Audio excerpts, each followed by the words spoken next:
uh, myself, Oliver, and Alan. Okay. Let me just pause the recording. Well, I'm the sporting.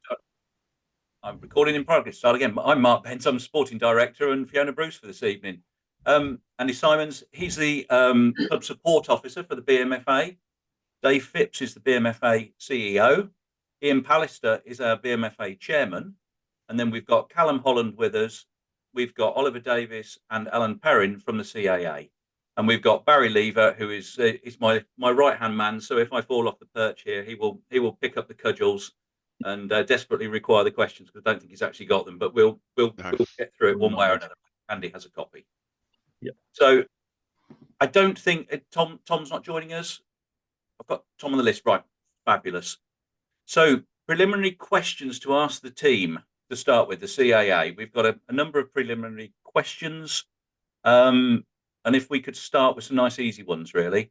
How many registered operators and remote pilots are there in the UK? Yeah, sure. So I'll take the first sort of set of questions. We have split operator IDs into two categories, those belonging to organizations and those belonging to individuals. So the organizations with operator IDs are 6,941. Individual operator IDs currently is 213,774. And flyer IDs in total, 306,431. Callum, amazing. I don't know where you got that one from. Did you did a bit of research on that one? Thank you for that. Obviously, just off the top of my head, I just wrote this. Fantastic. I definitely didn't spend about an hour searching databases to try and get the accurate number, really, I promise. Thank you for that. How many successful prosecutions have there been due to operating without the required operator flyer's ID? Yeah, so we've taken an action offline to do a bit of a deep dive on this, given kind of how recently we've received these questions. The immediate indications is we're not aware of any that are specifically targeted operating without an op ID. We think there might be one or two where there were prosecutions about an ancillary offence, and they just so happened not to be a registered operator as well. So we'll take that one offline and come back to you guys with an answer afterwards, if that's okay. Brilliant. Thank you very much on that. How many responses did the CAA receive to the latest review of the UK UAS regulations? Yeah, again, obviously just a number I know off the top of my head, 3,477. That's a good number. That is a good number. And the regulate, I should have said, added to the thing. And when can we expect to find out the outcome, of course, the consultation? Yeah, so we plan to publish our kind of review and findings imminently. That's kind of in its final stages now. And the important kind of recognition to make here is there are two elements to the consultation. There are elements that will result in change to acceptable means of compliance and guidance material that the CAA can do, but without any kind of additional level of kind of authority on that. Recommendations that require regulatory change, so primary or secondary legislative reform, is only something the CAA can make a recommendation to do. So alongside the publication of kind of the results of this consultation will be a recommendation to the Department for Transport for certain primary and secondary legislative changes. I'm not quite sure there's any primary, but secondary legislative changes. And then it will be down for the Department for Transport and Government to decide whether or not they are enacted. Brilliant. Thank you. And then now we're on to the first question. I guess, Andy, this first question from the general public, was it? Yeah, these were all submitted. So as I say, we've got 12 questions to go at this evening. So these were all submitted. But as I say, I have combined where similar questions were put into one. So we're not going to be telling you who submitted them, but I'm sure you'll recognise them yourself. So. Yeah, and we also should say, if you didn't say earlier, Andrew, apologies. We're going to try and mix and match a little bit to sort of so we're not just hitting the CAA with all the questions. We've got some internal questions as well to do with the BMFA. So I will start off then. So question 1: 6 years on, does the CAA have any newer assessment than CAP 1627 on the risk posed by UAS? And what benefit do model aircraft and drone flyers get for their £10.33? I'll start there. Let me stop there because otherwise it's a very long question, and I'll finish the next bit in a moment. Sure. So to cover the CAP 1627 question, no, that still remains the most up to date publication we have kind of on that space. Clearly we pay attention to international development in kind of the research space, but CAP 1627 is still the most up to date version of what we have in this space. Really clear answer there. In terms of the registration fee, I think we would make a reasonable argument that it does improve safety. It helps funds, critical safety work, such as the flyer ID test, that whole system that we know is incredibly beneficial, especially for less experienced operators. Clearly, that doesn't include anybody on this evening's call. But those hundreds of thousands of operators that we've talked about, it's incredibly beneficial for them with the flyer IDs test and also the supporting material. On top of that, so the registration scheme, it means we have access to a register of all operators, so we can communicate really important safety information sort of as and when appropriate. Obviously, having these systems in place involves a cost, and the requirement for sort of the safety and security and integrity of that data obviously is an associated cost with the types of systems that you require to run a service like that. And also kind of our safety publications. So when we do put out, whatever it might be, a particular piece of media around an emerging safety threat, that all costs money as well. So, in terms of the registration fee and what it costs, our view is that it's put to good use and for the most part sort of spent on trying to improve safety. Thank you. So Callum, could I ask you a question on that, an ancillary question? Because you mentioned about using the data for communicating sort of safety information to the operators, and that's something that to date the CAA has sort of steered clear of. Is that something that you plan to use the data for in the future?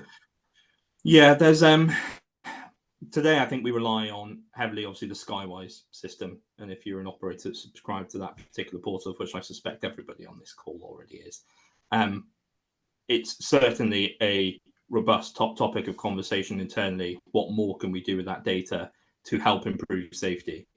So no substantive decisions made currently, but it's definitely something that we're talking about and keen to hear others' views of as well. Yeah, because I mean, originally with the EASA regulations, I mean that was one of the key drivers for registering operators, in that you got direct access to communicate safety information to them. Yeah, absolutely. Second part of that question, which I stopped on, what benefits and safety improvements do the CAA consider have been achieved with the introduction of operator registration? So a slight twist on the first part of that question, but yeah, I think it's probably going to be a little bit of a sort of a repeat somewhat of the original answer. I think for the most part it's the implementation of the flyer ID scheme. Obviously, we're talking to very experienced, very competent operators on today's call. 180, wow, I mean, that's incredible. I'm not sure, and I won't speak for anybody else on this call, but as somebody that's been flying model aircraft since they're about 11 or 12, I've always had this fear that as the hobby grows, as the use of these technologies increase, we are potentially only a few instances away from kind of further and further scrutiny of our activity, and obviously we want to protect that. So the more we can do at a grassroots level to ensure that those just coming into the hobby for the first time are suitably equipped with a level of knowledge that it's not going to result in that kind of headline news article, I think for the better. So whereas the flyer ID test, and obviously it's managed kind of internally from your side, might not have a direct benefit in terms of the scope of knowledge of what your members are, because obviously the scope of knowledge of your members is significantly more than what's contained within the flyer's ID test. But there's kind of a hidden benefit that we're trying to prevent as far as reasonably practicable, those kind of horrendous stories that we don't want to happen, by educating those just coming into the hobby. That to me personally, as an individual, is what I see as one of the most significant benefits.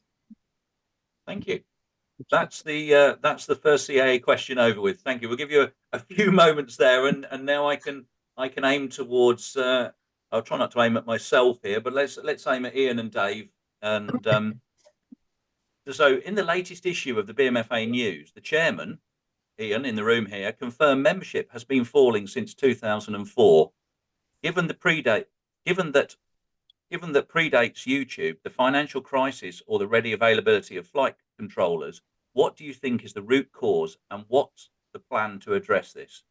Ian, I expect you're going to take this on head on. I'll pick that one up since it's quoting what I wrote in the last BMFA News, and it's the question is slightly misinterpreted what I said, in that, if I recall, my words were that it peaked in 2004. Our membership peaked in 2004, but it's been reducing steadily over the last 10 years or so. And I just pulled up, asked Andy to pull up this graph of our membership, which the bottom axis shows from the year 1995 through to 2023, which was our membership at the end of last year.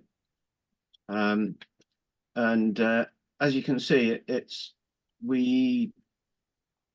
I wouldn't say stabilized, but our membership fluctuated around about the 35 to 36,000 mark for a period of 10 to 15 years. And then it was starting to tail off from about 2015 onwards. And we then saw a significant drop when the discussion about the registration scheme came in, and then the actual implementation of the scheme. We were then hit by COVID, and the slope has steepened significantly since then. And the little 3 areas in green there, they show from when we initiated the BDF membership, and those are our drone members. And without them, as you'll see, the graph is going down quite steeply. The drone membership is something that we addressed at council level and then board level, and it's something that we just couldn't ignore. I know it's multi-rotors are a bit of a marmite as far as model flyers are concerned. You either embrace them or there are some clubs that are still very much anti. But I think the fact that, as we've just heard, there's nearly 214,000 sort of hobbyists registered as operators. That's a huge pool of UAS flyers, and it made absolute sense for us to bring some of them on board. The reasons that it started, then the membership tailed off, I mean, there's many of them. Obviously, those 2 major ones that we've discussed, but I think the whole environment has been changing over the last 10 to 15 years. We've seen RAF bases closed down and losing flying sites. We've seen housing estates built on fields where we as kids used to go out and fly. The model shops have disappeared off the high street.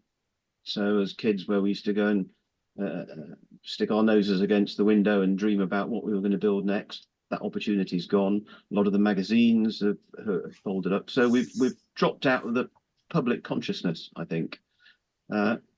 Plus the fact that those of us of our generation, baby boomers, if you like, grew up sort of 10, 20 years post-war, and aviation was still quite a novelty then, and it was something that, you know, we aspired to dip our toes in without all the distractions that current generations have with TV and internet and all other things. So I think all of that has been conspiring to this gradual reduction until we were hit with the recent issues. As far as our plan to address it is concerned, it's been discussed by the board for a number of years, and obviously our main priority is to try and maintain our membership. We employed a professional PR consultant to keep us in the public eye, and Paul Tallett, I think without his involvement, we would have seen an even greater reduction, particularly during COVID, where our social media involvement really was our main opportunity to keep in the public eye. We employed a drone support officer to look after our drone multi-rotor members, and that's proving very successful. we're taking a more focused view of which shows to attend, because if we take the BMFA stand to primarily model flying shows, all we're doing is appealing and having our shoulders poked by existing model flyers. So we're, you know, our engagement with Duxford, for example, is an opportunity to engage with more of aviation-minded people who're not necessarily model flyers. We recently appointed, I say recently, 2 or 3 years ago, started discussing it, and last year we appointed an outreach director, Helen Jones, who's now taken a more focused view of how we can get ourselves out and about in the local community, and into schools and so on. And so that's starting to bear fruit. And we've been discussing perhaps more flexible types of membership, so we can offer a bit more than just an insurance package, particularly for the non-club flyers. The most critical thing, I think, that's preventing us from flushing our numbers is that we're resource limited. We're all, apart from Andy and Dave that you see on the screen, and Manny, who's managing the centre primarily. We've got a few very admirable admin staff, but the rest of us are all volunteers, and we're reliant on volunteer work and volunteers at the clubs and so on to put ourselves out and to bring people in. So part of my article in BMFA News was actually to pass the ball back out to the clubs and say, you know, we can centrally sow the seeds and spark interest, but it's when members turn up at clubs and get turned away that you know, we lose potential members. And the clubs, you know, we were having a quick chat before we went on the air about, you know, a club that's booked space at a local shopping centre, and it's getting that visibility out there and then welcoming the people who show an interest is the only way we're going to swell our numbers. But I think what we need to resign ourselves to is that achieving 36,000 again is highly unlikely, and we're probably going to stabilise at a lower level. Throw it open to the only other panel members for. We've got a question in come in from Adrian Vines, and I'll leave the second element. I'll leave the first element of the question to one side. But has the BMFA done any surveys to find out what existing members did not, or why they did not renew their membership? And of course, I can probably pull an answer in on that, because the answer is yes. We've started with the Just Go membership system. There is some features in there that allow us to pull off mailing lists based on customized criteria. So what we're doing now, we sent a survey out to any member that didn't renew in 2023 around November time last year. October it was. I've got some interesting responses. I have to say 50% of those that haven't renewed did comment on registration, CA registration, and perceived increase in regulations on that. I'm also doing a smaller monthly one for any of our British Drone Flyers members, because that's a rolling membership.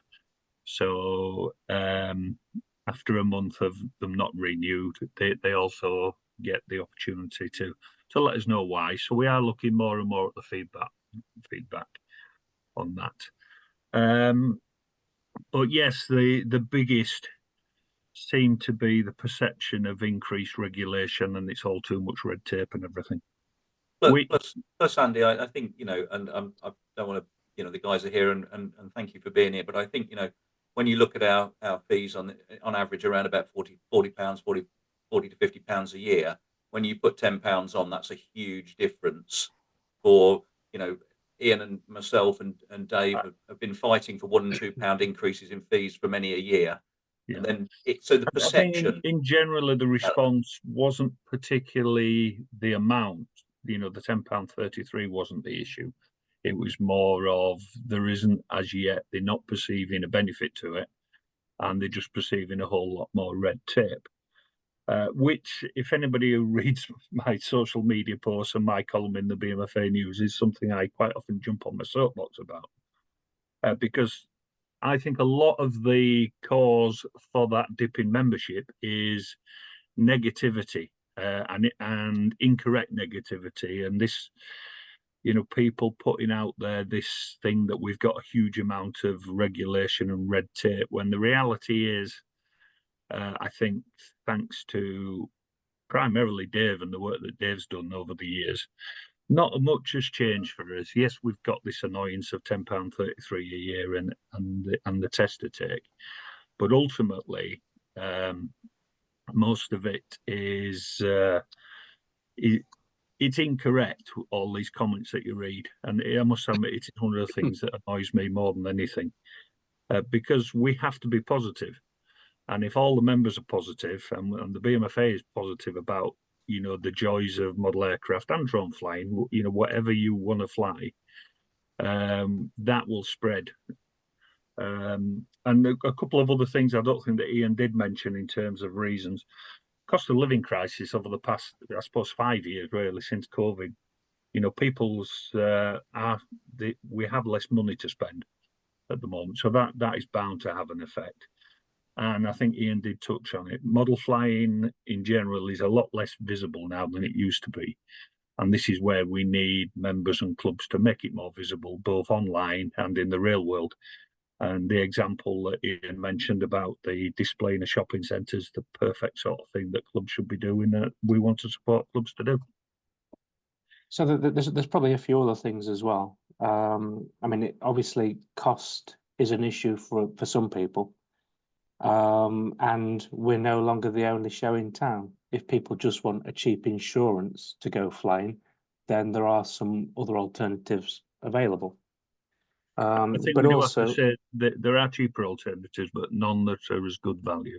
cheaper inferior alternatives. Yeah. That's right. Yeah. But the other thing I would say is that it's not just us.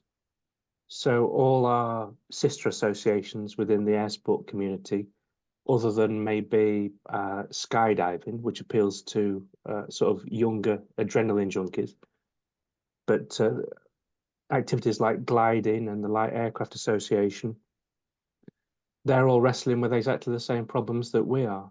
They're facing declining membership, they're facing aging membership. But it's not just limited to aviation. I read somewhere the other day that British cycling were in trouble. It may be a reflection on the change in people's lives. Everyone's very busy these days and perhaps doesn't have the time to commit to activities in the same way that they used to a few years back. I see there was a supplementary question came in there about the age demographic. I can't quite pull up the complete graph, but the figures that I quoted in my BMFA news article are still valid, and that is that our mean age is 63, I think, and the age with the highest number of members is actually 75. So there's no doubt that it's skewed to the upper end. And if we have the time, I think there's a question towards the end of the when we actually discuss that. So perhaps we can defer a bit more detail when we come around to that. And I mentioned some of the other associations. I mean, the Light Aircraft Association have been doing some work on this as well. And the average age of their members increases by 9 months each year. So they're going to reach a point when they're all pretty old. And the Gliding Association, on their current trajectory, they think that they've probably got another 19 years unless they do something radical to increase participation. Thank you, guys. Going to move on to the next CAA question for Callum. If Callum's still answering this, unless anybody else is sticking their hand up, Callum's. Yeah, I'll take this one. There's a couple in there for Alan, but I'll take this one. Fantastic. CAA are proposing to implement remote ID for UAS, model aircraft and drones. Could you explain the rationale behind the proposed introduction of remote ID for UAS? And does the CAA acknowledge that those that may use UAS for particular non-ferrous means will bypass remote ID and other protection measures? Yeah, so the adoption of RID was born out of a regulatory requirement within the delegated reg. So that was a legislative requirement of which existed at the point we transitioned away from EASA. Obviously, there's been delays in that, and we're going around the circle on what it looks like in the future. And a big part of that will be a recommendation. A couple of important points to make, because I think it's relevant to this audience. In the model flight space, what we are proposing is that aircraft will be exempt from the RID requirement if it's flown at a CAA authorized model aircraft site and flown within the remit of an Article 16. That's our proposal.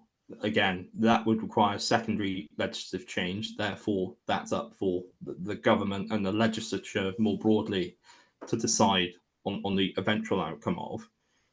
Outside of those two kind of caveats of CAA authorized model aircraft site and flown under the Article 16 authorization, the proposal is both model aircraft and UAS would have to be compliant. The drive behind the adoption of remote ID, although being managed by the Civil Aviation Authority, I don't think it's any surprise that a significant part of wanting to get this through comes from a security context driven by the Home Office and the police. That isn't a secret, and I don't think it would be surprising even if it was to anybody. So say managing this program for work, it's a primarily a security requirement being driven by a Home Office and police requirement. So that's context there. In terms of the final part of the first part of your question, if I've remembered it all, I believe it's around, does the CA acknowledge that it might be used for sort of nefarious purposes and bypass RID? Yeah, of course. Of course, people will still be able technically to operate in the absence of following whatever RID legislation and requirements come in the future. That almost makes the security argument stronger, that if those that are operating for nefarious means will not be emitting on RID, it makes it simpler from a security context to identify using counter-UAS equipment who's being naughty and who's not. The challenge will come, and I'm sure everybody in this call's already worked it out, is you can have nefarious purposes but still operate on RID. So it doesn't give you that instant delineation of good and bad. You could emit on RID and still have nefarious purposes. Yeah. Hopefully, I have remembered the second part of the question. You have covered that, and you've partially gone into we've got a supplementary element to that. Okay. This was specifically added by me because go for it, Andy. A question that sort of baffled me slightly. In that your proposed solution is to effectively exempt model aircraft in certain areas, approved areas, from remote ID, which is fine as far as it goes, subject to what the definition for a model aircraft and what the process is, etc., etc. But it occurred to me, and I did some checking, and around 85% of the country is not built up, i.e. it's only 15% is. Wouldn't a better approach be to flip that round and you have the whole country is exempt from remote ID apart from areas where it's required?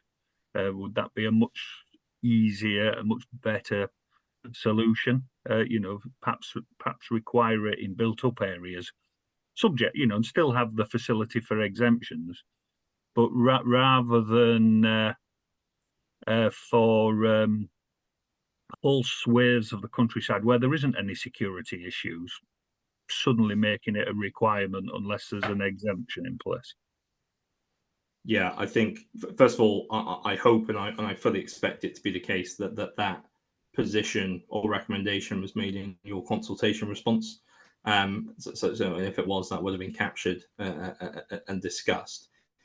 There's two elements to this. There's the CAA side of security, and I think that the stronger argument on safety, and then the kind of the more robust, fleshed out answer on security, which is predominantly a Home Office and police question.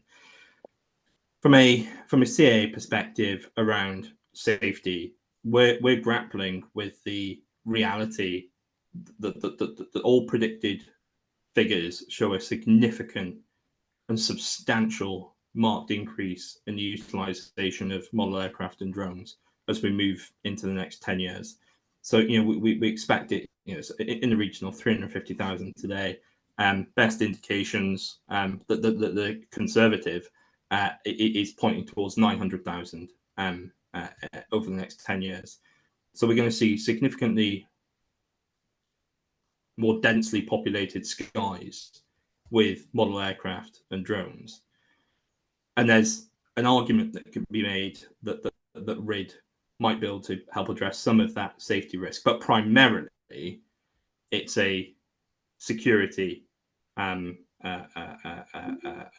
benefit, and the requirements of where and perhaps where not RID is appropriate, and who should use it and who shouldn't, is being primarily driven by the security services through the Home Office and the police, and the CAA are managing this overall program of work. So we can't, as the CAA, talk to the security requirements of the Home Office and police. We just know what their direction towards to us is. So Callum and I hope you don't mind me mentioning it, Callum, but we both sit on the counter UAS panel for the National Police Chiefs Council. And it is a question that we raised at the last meeting on the basis that a lot of the arguments are based on data that is solely related to the nefarious use of drones. And a large element of that is dropping contraband into Her Majesty's prisons. The difficulty is that we're lumped together within that data, and there is nowhere where the police or the CAA separate out model flyers from UAS in general. So it's a very difficult argument to make to the model flying community that any of this applies to them, when in actual fact no one can tell us that there are any of these incidents that actually relate to us. Yeah, so the furthest we've been able to go with this in terms of making that recognition between model aircraft and especially your use of the Article 16 process and other remote pilots and UAS use is this doing it at a recognized location under an Article 16. All options have been explored. Obviously, all stakeholders, including the police and Home Office, have been consulted up until this point. And the furthest we've been able to go in terms of recognizing that delineation between model aircraft operators and associations like the BMFA, where we've got to any consensus, is in the delineation I've already talked about of a recognized site under an Article 16. So, I mean, a large element of this is nationally driven, isn't it? It wasn't part of the EU regulations, because the only mandatory requirement of the broader EU regulations that applied to model flyers was the requirement for operator registration. Absolutely everything else was subject to negotiation. So the imposition of remote ID, if it were to be imposed on model flyers, is entirely a national issue. Yeah, there's not a, if we look internationally, the FAA is a good example of this, so is the ASA to a degree. That there is still challenges within those NAAs of making an appropriate delineation between model aircraft and UAS. Us as model aircraft operators, we get it, right? And a big part of the challenge that I think we're dealing with, let's talk internationally here, so I'm not giving kind of specifics about kind of UK partner agencies, is a model aircraft that has a simple, LOS link, an RLS link to an 8-channel receiver, whatever it might be, with no GNSS functionality, arguably poses less of a risk than something that has autonomous functioning. The challenge is in making the delineation. It's not just multi-rotors that have the potential for this autonomous function. I've got a couple of fixed wings in the garage downstairs that are completely capable of highly automated flight that don't need my input. So making that delineation that can be recognised at scale is incredibly challenging. And where we've got to in our proposal currently, and again, it's just a proposal, and government are going to have to sort of validate this either for or against, is that the only consensus we can reach in making that delineation is in a CAA recognised location under an Article 16 authorisation.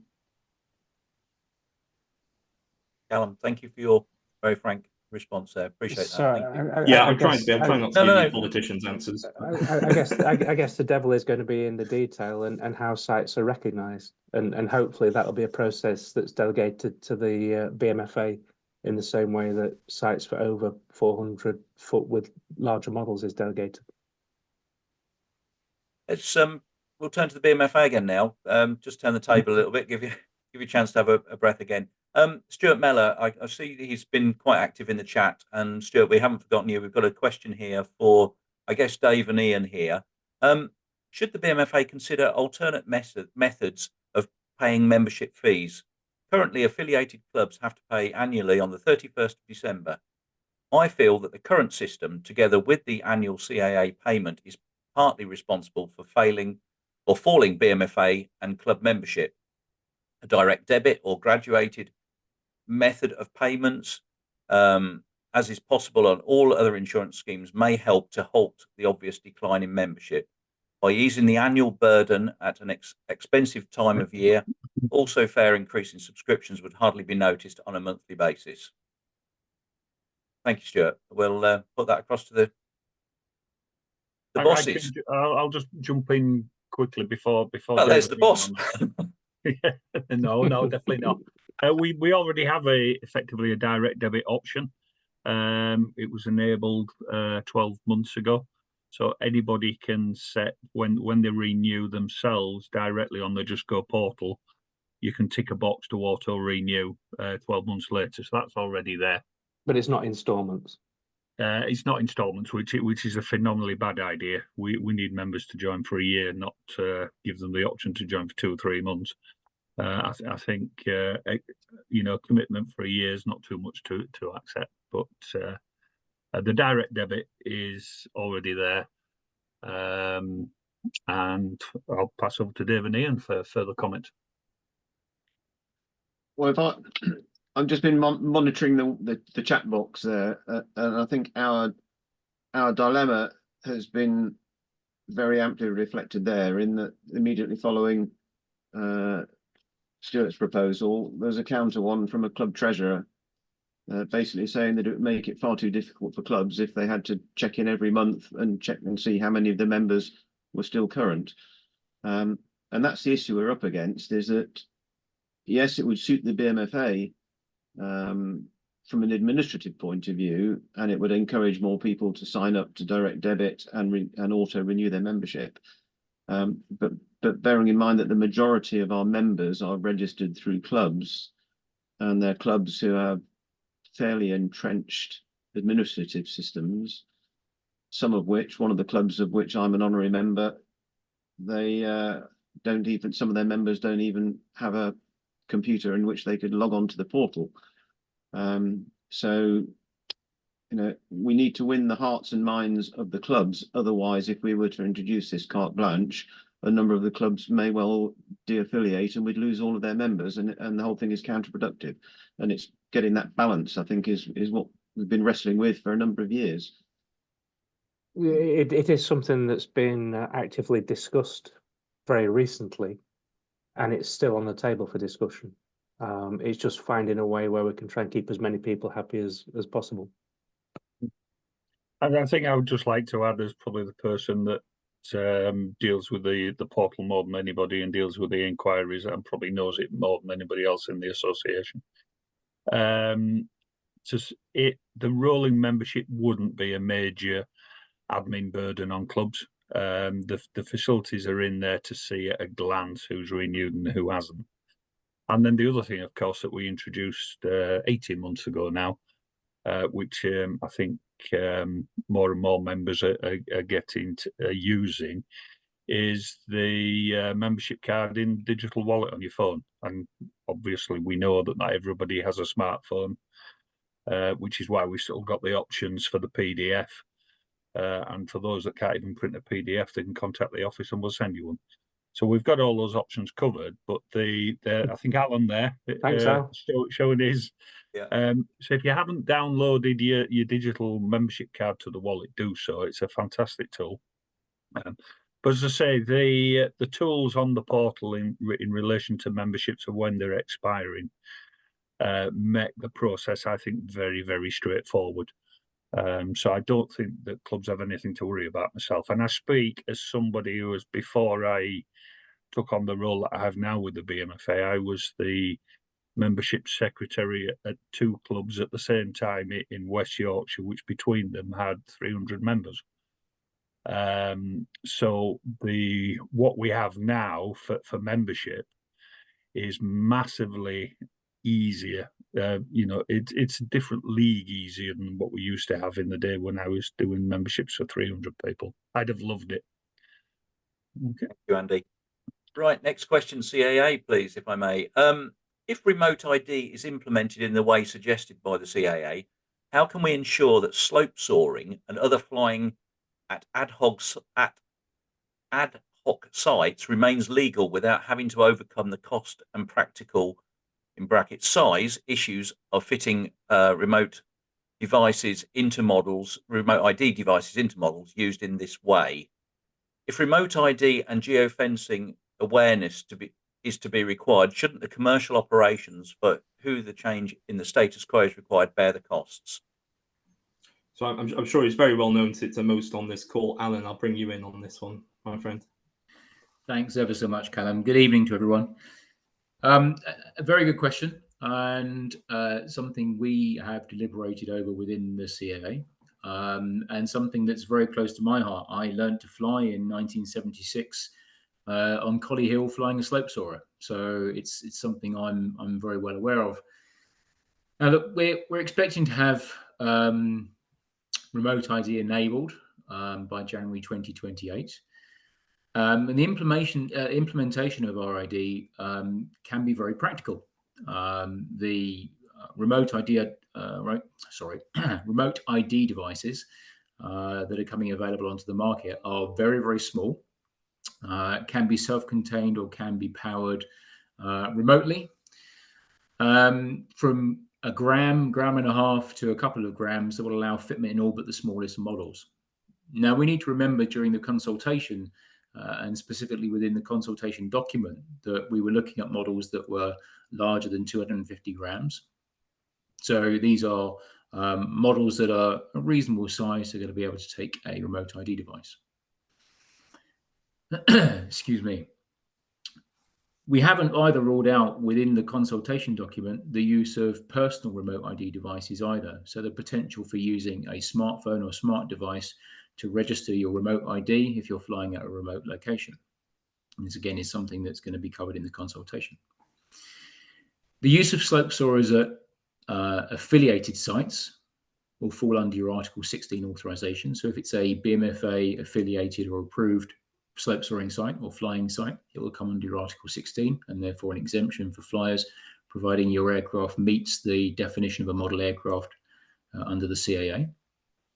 But if you're flying at non-recognized or non-affiliated sites, then the addition of an RAD device will be required, and all the aircraft or systems that are not originally fitted by the aircraft manufacturer.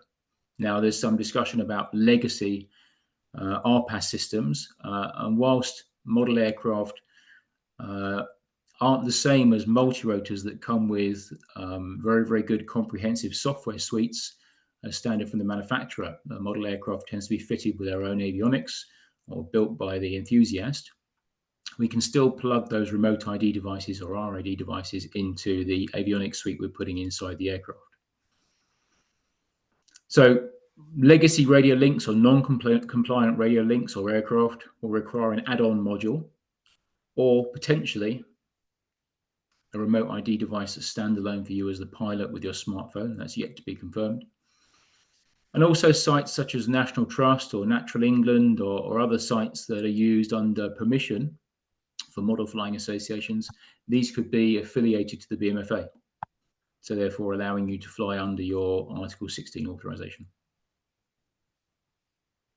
Thank you. So one of the arguments we made when we were formulating the EU regulations, which have been adopted by the UK, was that it wasn't restricted to specific club sites. It was within the framework of an association.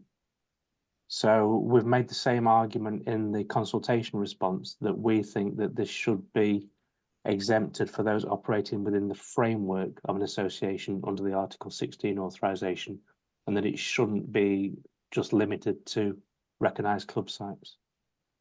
So there's some argument still to be had, I think, or some discussion still to be had. So your proposal is that a member of an Article 16 authorised and exempted flying club who could take that exemption with them when they're flying at a non-affiliated site. Yeah, I mean, I think what we would hope is that we could sort of put regular use flying sites into the system, not just club sites. And that's hopefully something you put forward Yes. in your response to the consultation. Yes. And that's certainly something that would have been captured in the consultation. It's something that the team at the CAA will look at. Yeah. I think we have another question a little bit later on relating to flying sites and registering them. Any more infill there? Any more from anybody else? Or should I move on to BMFA question? We're all good there.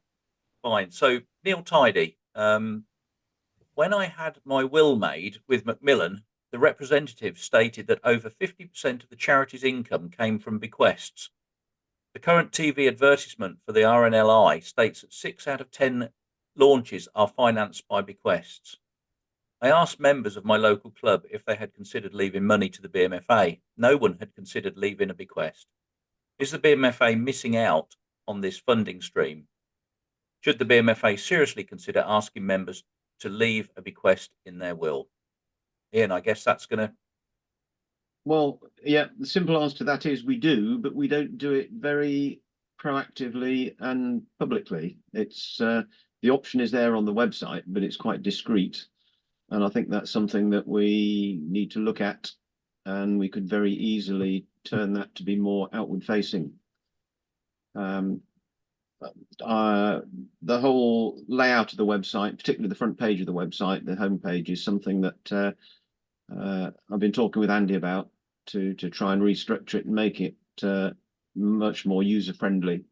And it's our intention to sit down later in the spring, hopefully, and start the process of improving that. But certainly the sort of giving page on the website, it has two major options, either to donate to the National Centre and a new one to donate to the 2026 Scale World Championship bid. But the element about leaving a bequest is just sort of 2 lines to contact the chief executive, and I think that's something that we could be much more proactive about. I would agree. I mean, we have done quite well over the years with some significant bequests, including one that you know, I think there was one for about £70,000, which was quite a significant help for the National Centre. And there's been some others where we've been left percentages of people's estates, but certainly I think we could do a lot better. Barry, I think you wanted to add to that. Yeah, I have a little bit of experience with the RNLI on this, and certainly that figure of 60% of the launch is being funded by bequest is right. But the other thing that the RNLI do, it might be because they're, you know, big organisation, they have got a lot of money. They're a very rich charity. Is they actually pay for the will, or their legal people will create the will as long as they get a bequest in it, and that might be something that's worth looking at. Maybe not if it's a sort of £100-200 bequest, but if it's maybe north of £10,000 or something like that, that might be something worth us looking at. Beat me to it, Barry. We definitely miss out on. Something happened down in Kent where a guy was in a model club and he died, and because because he hadn't been, because we weren't good at this, all the money went to the cat home, literally went to the cat home. I think, Ian, suffice to say, we can put this on the agenda for the next board meeting, can't we? And we really ought to probably deal with this. Absolutely. Yeah. There we go. Brilliant stuff. Thank you. Question 7 for the CAA, if I may, or not the question 7, it was question 3.5 for the CAA. In the recent consultation, CAA stated data available to the CAA, governance and police provides conclusive evidence of the severity and scale of safety and security risks posed by the misuse of UAS, full stop. Since November 2020, police have received 18,290 reports of drone flights involving illegal, nuisance, criminal or safety concern. In the first 9 months of 2023, reports are 10% higher than the same time last year. Why do the CAA use the statistic of 18,290 reports as justification for proposed legislation when it is clear from requests that the majority of incidents from the police force showed that there were simply reports of drones being flown with no establishment or infringement on, sorry about this, it's a long question, the next page, on the law. Sorry about that. It was finished quite abruptly there. Does the CAA know how many of those 18,290 reports involved actually are unlawful operation? Thank you, Andy. It's a good question. A quick point before I get to answer that. I noticed sort of the last response has generated some questions in the chat. We've committed internally to spend a little bit of time this week to try and providing some written responses as well, in addition to what we're doing here now. We also recognise there are quite a few questions sent over, which we're not going to get through today. And we've already begun a piece of work in trying to answer those questions in text. So, if you do answer the question in the chat and we don't get back to you today, we're not ignoring you. And it is our intention to submit some written responses. So there's that. Back to the question. Yeah, I think we've reflected a little bit internally on perhaps wording. When we publish these consultations, what we were really clear in is that we were referring to incidents. In no way were we internally taking that to mean substantive criminal acts. And there's kind of a full stop after that. We just weren't. They were taken to mean exactly how they were written, reported incidents. And we fully recognise that can mean anything. It could mean somebody was a little bit irritated by a completely legal model aircraft flight or UAS operation. We absolutely recognise that internally. The figures were provided by the National Police Chiefs Council, who we know get those figures from their own databases, but also kind of the Home Office and other partner agencies, other forces, other constabularies. We haven't got a breakdown of out of those 18,290, which of them resulted in, the identification of substantive criminal offences. And we don't know how many involve model aircraft. Well, precisely. We also don't take figures like that and use them as the primary or even secondary piece of evidence to recommend legislative reform. They are just what they are: indicators, incidents. I think we completely recognise how, if a member of the public that was involved in our hobby read that they would take it to mean the CAA thinks that there was 18,290 criminal incidents of the use of RPAS. That is categorically untrue. We internally don't take it to mean that. We take it to mean there was 18,000 reported incidents. Most of them were probably, nuisance calls of, somebody didn't like somebody flying this thing in this place. Not that all 18,000 of them was because there was some form of criminal activity taking place. So we've taken that feedback on board. It featured heavily in kind of the consultation response. There should be no fear that figure has driven in terms of kind of primary or secondary even direction of our proposed policy. So I just want to alleviate any fear there. It's a figure that we received from the NPCC with not much of a breakdown after that. No delineation between is it a UAS or model aircraft. And we've taken it absolutely in the context that it was meant to be taken.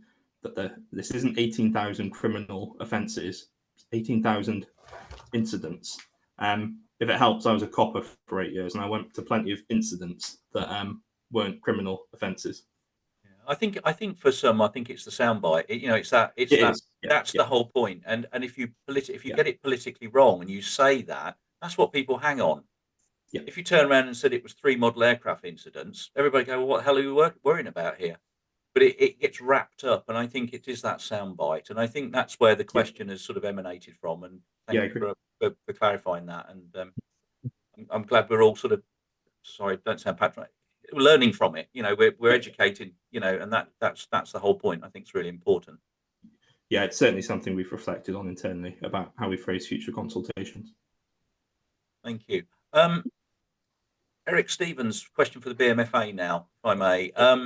BMFA is currently compiling a list of members' flying locations for submission to the CAA for inclusion in the relevant sections of the AIS.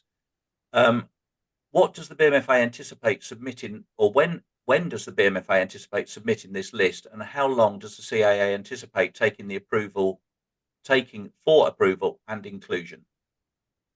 Shall I take this one? I do want to start off, Dave. Yeah, okay. So it's a slightly easier one, and I guess that the CAA guys on the call tonight probably won't be able to give an answer on this one, because it's probably not in their direct bailiwick. But one of the issues that we have, obviously, is that most of our sites are completely invisible to other airspace users, including potentially beyond visual line of sight drone operators. And what we would like to do is to make them a little bit more visible. At present, the only sites that we've got that are visible to other airspace users are those where we issue a site permit for operating larger aircraft above 400 foot. And that accounts for about somewhere between 40 and 50 sites. So the other 800 or so sites have no visibility whatsoever. And this presents us with a number of challenges. Firstly, anyone wanting to operate a drone beyond visual line of sight may be unaware that there is a model flying site in the vicinity. But secondly, if there is an airspace change proposal from the military or a civilian airfield that impacts on an area where a flying club sits, then they're completely unaware that we've got a model club there. And we had a case like this fairly recently at RAF Cranwell, when the new Protector aircraft were introduced there, and the Red Arrows relocated there, and they increased their sort of danger area. And it turned out that we had a club within the danger area. And the only reason that we knew that we had a club in the danger area was that they'd got wind of this airspace change proposal and contacted us. But it's handy if the locations of our clubs are known, so that anyone that's wanted to make an airspace change proposal can pick this up and contact the club directly. Because had the club not been alert to it, then it could have all gone through and there would have been no mechanism for them to fly. As it turned out, we came to an understanding with RAF Waddington, whereby there is a mechanism for our clubs to continue to fly in liaison with them. So the other issue is that we're not yet clear on how the full list of our clubs is going to be incorporated into the CAA system. So members may be aware that a while back we did some work with Altitude Angel, and one of the things that we were looking at was the facility to sort of switch on flying sites when they're in use to notify other airspace users. And Altitude Angel were quite prepared to incorporate all the data for our flying sites within their system to alert people that were using their system. However, we thought that was potentially a bit of a dead end because it was only visible to people using the Altitude Angel system. So the discussions that I've had with the CAA guys is that we would like a repository for the data for all of our clubs to be held somewhere centrally as a single point of truth, which Altitude Angel could use, and so could other airspace users. And that's what we're working towards. We're not yet clear on the way forward for that. So one of the things that we've been looking at currently is the new ACOMS system. But if you read the BMFA news, there's some mention of it in there. But there's discussion with that is still ongoing, and we're not yet sure whether that system is the place for the data to be held, or whether it should just go into the aeronautical information publication. So the discussion's ongoing. We haven't got a timescale for it, but it is something that is in very active discussion. Andy, did you want to say something? Yes. Yeah, the process for gathering the site information, as Dave has already hinted on, the primary purpose to start off with was so that we knew where sites were. So whenever a consultation arose, similar to what I think it was Appian Aero did in the northeast last year, where they were trialling BVLOS drone deliveries between the hospitals, just so that we can let them know who they need to contact when these temporary danger areas are set up. Obviously, then since we were starting to do that, we've then got this thing potentially about remote ID exempt sites on there. So we did broaden it out slightly. Stage one has been to contact the clubs to get the information from the clubs. We've had a very good response. I'll be going back to the clubs because, as always, we need to ask 2 or 3 times. And I've asked clubs not just to submit their club flying sites, but also any flying sites that the members regularly use. So we are capturing quite a lot of slope soaring sites, National Trust sites that you can do slope soaring from as well. Once we've got as far as we can go with the clubs, or we've got as many responses as we can, we will be getting going out to the specialist bodies, the technical committees for sites they use, and then there'll be a third stage later on where we're trying to find any other regularly used sites that members are flying from. I suspect then we're down into perhaps a little bit more obscure slope soaring sites and that sort of thing. We're currently up to about 600 sites on the list. About 120 slope soaring sites. But it's going to be an ongoing project. And as I say, when we can use that data or potentially get that data onto some form of widely available map is anybody's guess at the moment. Okay. And there are some issues in terms of what actually happens with the data. So the CAA has a policy of trying to reduce the number of NOTAMs issued because there's been a proliferation, and there's some question over the validity of them if there's too many. However, our experience is that if you get listed in the AIP as a permanent notification, that it doesn't give you the same visibility that a NOTAM does. And a good example of that was an airprox that we had last year when the red arrows flew through Buckminster at 250 foot through the middle of a jet event where we got 3 jets in the air. And it appears that the RAF don't regularly refer to the information that's in the AIP, but had there been a NOTAM in place, they would have been aware of it and avoided us. We'd been raising NOTAMs to increase the visibility, even though we got an AIP listing, but the CA declined to reissue our NOTAM on the basis that we were in the AIP and the NOTAM was unnecessary. So the precise mechanism is yet to be determined, but as I say, it is an active work stream at present. Dave, any follow-ups on that, or should I move on to the next CAA question? All good? Right. The current beyond visual line of sight consultation is designed to allow commercial operations such as power line surveys at low level. Will this only be targeted at high net worth individuals, businesses and government sectors who have the financial resources to weave the mountain of red tape and associated costs? Or will it be extended to allow recreational pilots to fly beyond visual line of sight? Okay, so we don't target our policy or make it accessible to any particular demographic. And I think the proof in that is, unlike many NAAs, we don't make a delineation for the most part between a commercial or recreational activity. We're focused more on the risk that's posed.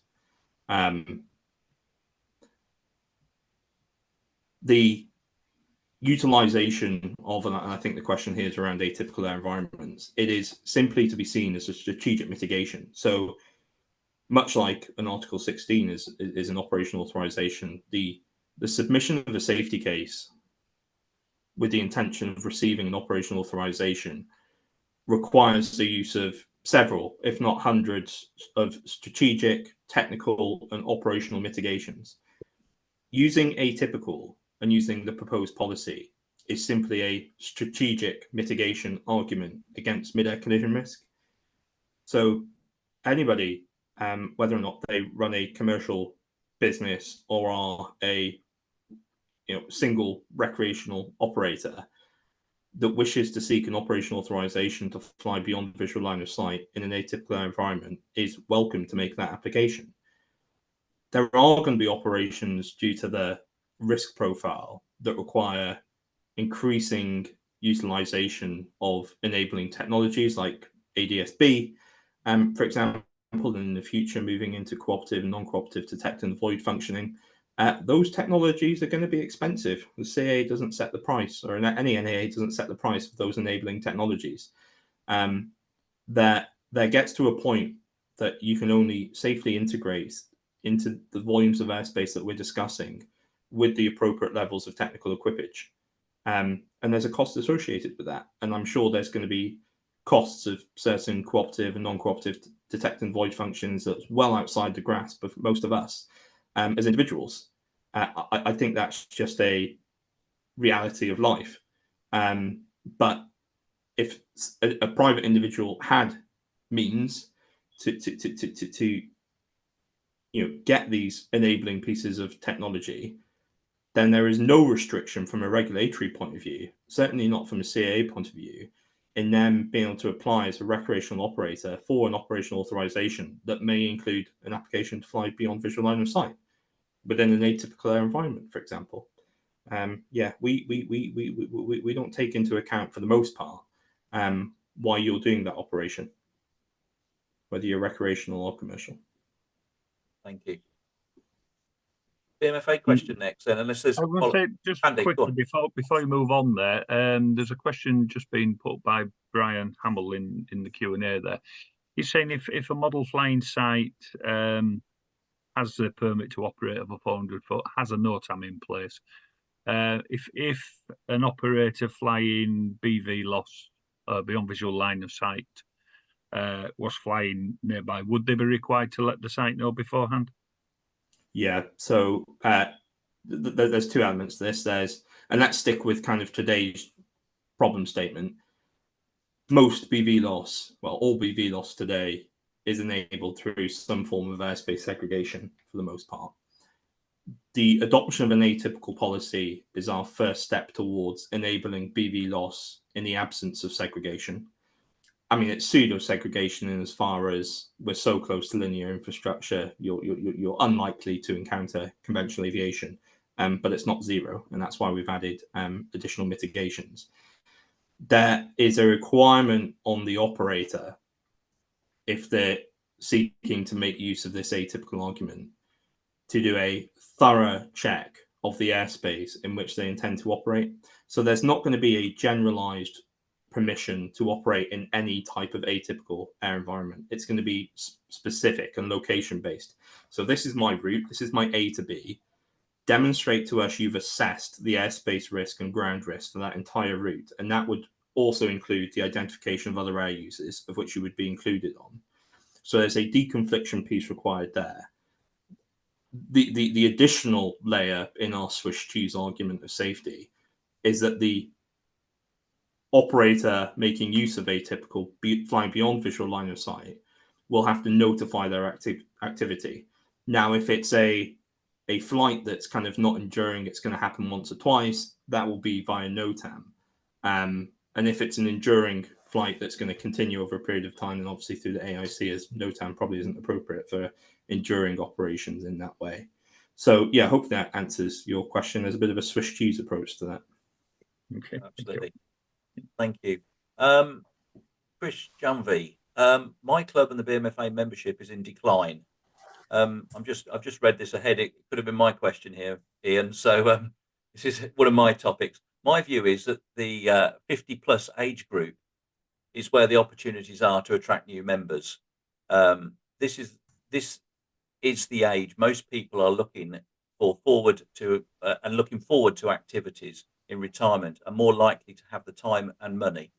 What can the BMFA do to promote on a national basis to this group and support the clubs?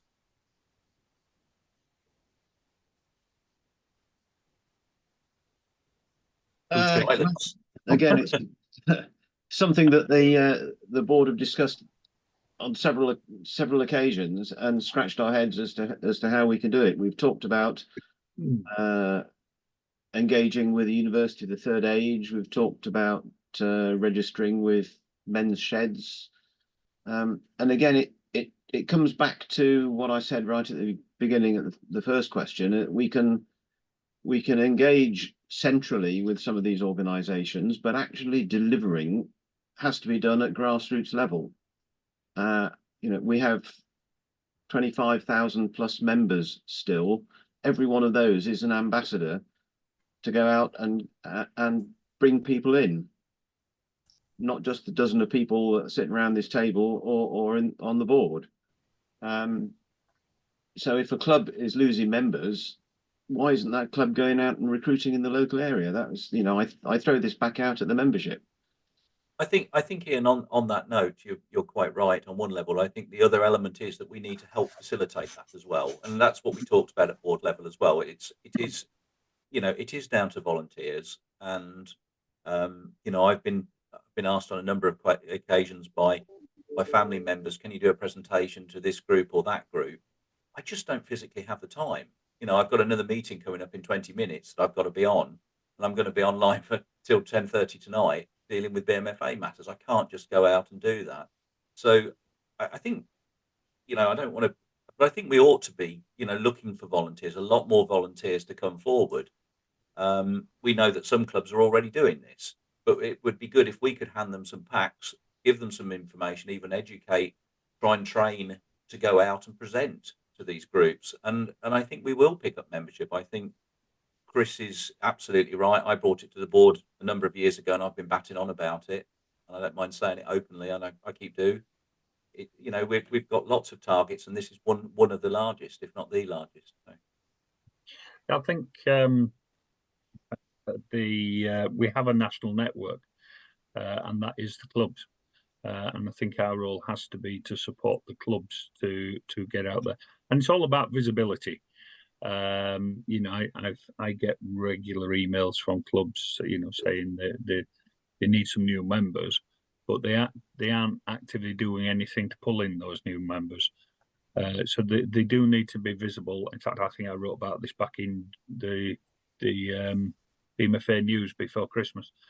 You've got to be visible online, and you have to be visible in your community. So it does require you to get out there, put on static displays at non-model flying events, get some simulators on the go, and we have simulators that you can borrow. We're building the resources available to clubs for this. Get to these non-model flying events, get them on the simulator, and then get them back to your club field for a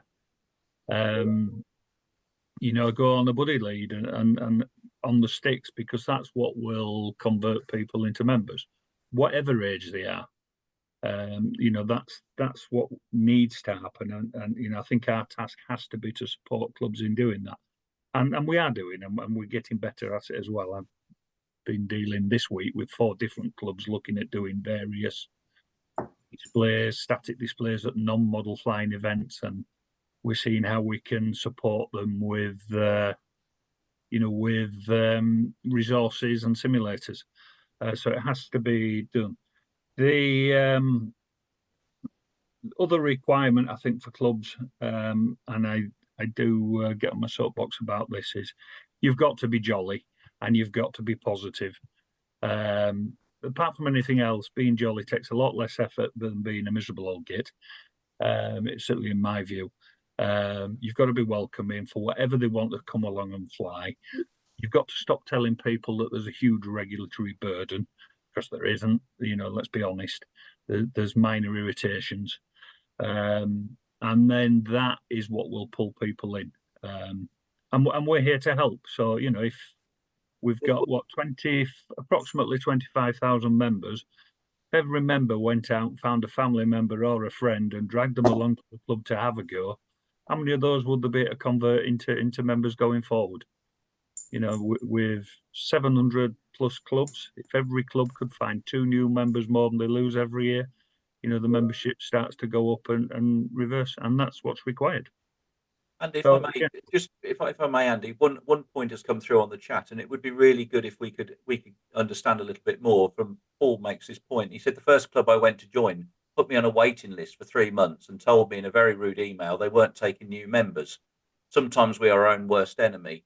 Now, you know, we hear that quite a lot. It would be quite good to hear from these clubs why they are restricting that, so that, you know, see if we can assist in some way. I don't know. I mean, it's.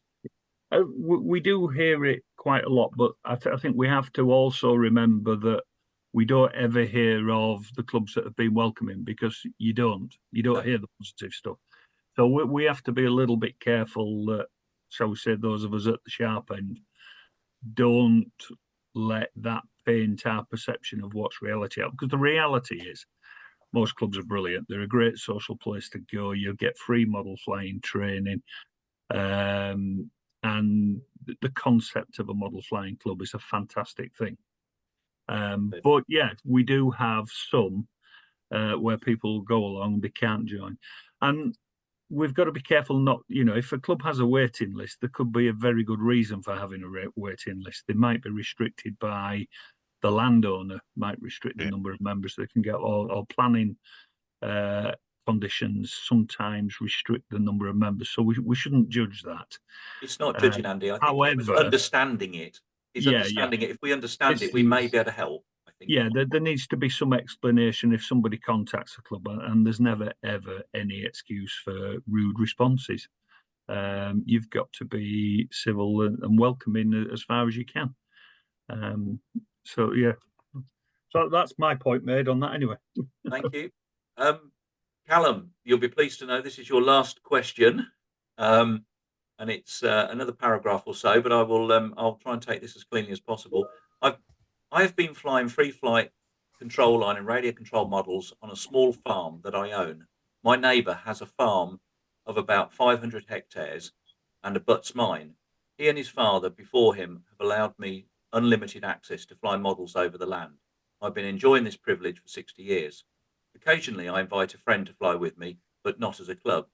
The airspace is uncontrolled, up to 3,500 feet. What will my position be if these proposed regulations come into force? This particularly applies to the free flight aspect, as the local clubs do not have a flying field that is suitable. Should free flight and unpowered flight be exempt from any remote ID requirements? Just before you answer that, Callum, sorry. That lastly, and we should also say control line flying should be completely exempt from all your requirements as well on that. I realised once I'd submitted it that I'd forgot that. So apologies to the control line flyers out there. No worries. Alan, do you want to come in on this one, mate? Yeah, no problem. Firstly, whoever submitted the question, fantastic. You're in radio flying nirvana. You've got 500 hectares to fly in. and hopefully there's a tarmac runway there as well. That'll be superb. Thank you for the clarification, Andy. Control line flying is, we would need to get some confirmation on that, but it's most likely excluded from remote ID purely because you are tethered to someone on the ground, obeying the limitations in your Article 16 authorization of line length, etc., etc. Free flight model aircraft. I mean, certainly there are some large free flight model aircraft. All free flight model aircraft aren't just rubber band powered aircraft that are very small size. They're IC engine, electric powered, and can be very large sizes. So it's a model aircraft at a model aircraft site. It won't need remote ID if it's affiliated to the BMFA and it's got its Article 16 authorization.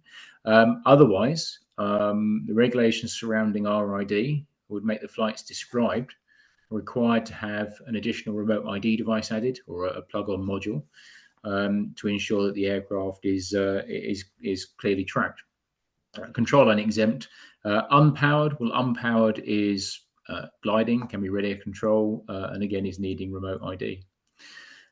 So it's a flying site. It may be a personal or a private flying site. It may not be affiliated to the BMFA. It's certainly then going to require remote ID. I think our hope would be that if it's a regularly used model flying site within our framework, that we will be able to obtain the exemption for it. Then that's certainly something that we should look into. Any follow-ups from that? Are we happy with the important? I mean, is a perfect answer from Alan. I think there was a comment earlier around so decisions around RID have already been made. Nope, absolutely not. We are reflecting on the consultation feedback, reflecting on conversations with other stakeholders, both external and internal, and there will be at some point a proposal on an implementation of RID. I think we've been, not just here this evening, but generally very transparent on our thinking. And I can say with a high degree of certainty that no substantive decisions have been taken at this point. And what I would say to reassure members as well is that we've been engaged in dialogue with the CA on this. So nothing's being presented as a fait accompli. It is ongoing discussion to try and come up with something that's acceptable for all. I think it's worth pointing out or worth recognising the fact that I think a lot of model flyers think that everybody at the CA hasn't got a clue what model flying is. And it's good to see that both Alan and Callum and hopefully Oliver will eventually, if he doesn't already, fly model aircraft. So that it's no, I don't think anybody can say that they haven't got a clue about model aircraft flying, because they have model aircraft flyers involved, and of course, I don't think Dave will ever get fed up with telling them about model aircraft flying. Could I ask Alan a question? There's been a lot of in the chat box about how heavy remote IDs are and what kind of cost. Could you just give us a I don't know, a feeling of what the current state of play on that is, please, Alan? It's certainly something we'll provide some information later after the session tonight, and we'll come forward with some proposals for equipment. But certainly from information that I've seen for people who are using RFID systems, or RID systems rather, sorry, in Europe and in the USA, they can range from very small sizes for 1.5, 2 grams up to about 10 grams for an encased solution. Obviously, the economy of scale applies to a lot of this equipment. If you're buying one that's manufactured by one company, it's going to cost a lot. If there's several thousand being manufactured, the cost will come down. But certainly it's comparable to a lot of the other widgets and gizmos we stick inside model aircraft regularly. Okay, thank you. Thank you. I'll move to the final question to the BMFA from Mark Desborn. Apologies if I've pronounced that incorrectly. This question is regarding an A certificate test. This might be one for Andy, I guess, in the first instance. Yeah. At present, training providers are unable to issue an A certificate. In my opinion, this is inconvenient as training availability is often limited, meaning it can take a long time to progress. Is there a chance this can change? The short answer is no, and I'll explain why. It's a clear conflict of interest. If somebody is, receiving financial reward for instructing somebody, for that person then to be the person that examines somebody for the test. If somebody's taken, just as an example, £200 off somebody and spent 10 hours teaching them to fly, the pressure would be on that person to pass them. Otherwise, they perhaps haven't done the job very well. However, we have something in place that any of these commercial schools offering flight training for up to A and B test, they simply contact the BMFA and the Achievement Scheme coordinator in the area, and they can get an external club examiner in to take the tests. But there is a clear conflict of interest, and this rule was brought in probably, maybe 8-9 years ago now. The years seem to pass that quick, which is probably a sign I'm getting a bit old. After we were informed that a certain person who, I'm not going to mention any names, was charging for instruction, and then was conducting the test himself using a buddy lead at the end, because it was his own aircraft that they were using, and he didn't want the candidate to crash. Which suggests to me that perhaps he hadn't taught them well enough if he was worried they were going to crash when they were doing an air test. But yeah, it's not going to change because it wouldn't be appropriate to. There is something in place about it. And of course, there are more and more Achievement Scheme events cropping up where anybody who's ready for a test can go along and take the test, and they're all available to see on the Achievement Scheme website. So that's that one answered fairly briefly, I think. Andy, many, many thanks. I just would like to thank Callum, Alan, and Oliver for attending and spending an hour and a half with us. That is absolutely amazing, and thank you as well for all the time I know that you've had with Dave and other members of the BMFA discussing a lot of these things. And I'm sure you've still got plenty of other bits of paperwork to read from all of the submissions that have come forward, and we look forward to some of the responses that have come through from the chat as well. That I know you're picking up, and I think Andy's going to get a record of those across to you. I think that's right, isn't it, Andy? Yeah, what I will do is I can send the full list of the questions we've had across to you, but I think you've already had it. But yeah, anything you get to me, I'll email out to everybody who registered to join us tonight. I think most people have managed to stay on for the for the whole session, which is good. And I think we have managed to cover most of the questions that were submitted one way or another, although there were one or two that were, shall we say, a little bit off the wall, which we didn't. Well, considering we thought about an hour and a half, I think we've done pretty well on that. We ran over by a minute. Obviously, thank Dave, Ian, yourself, and and Barry.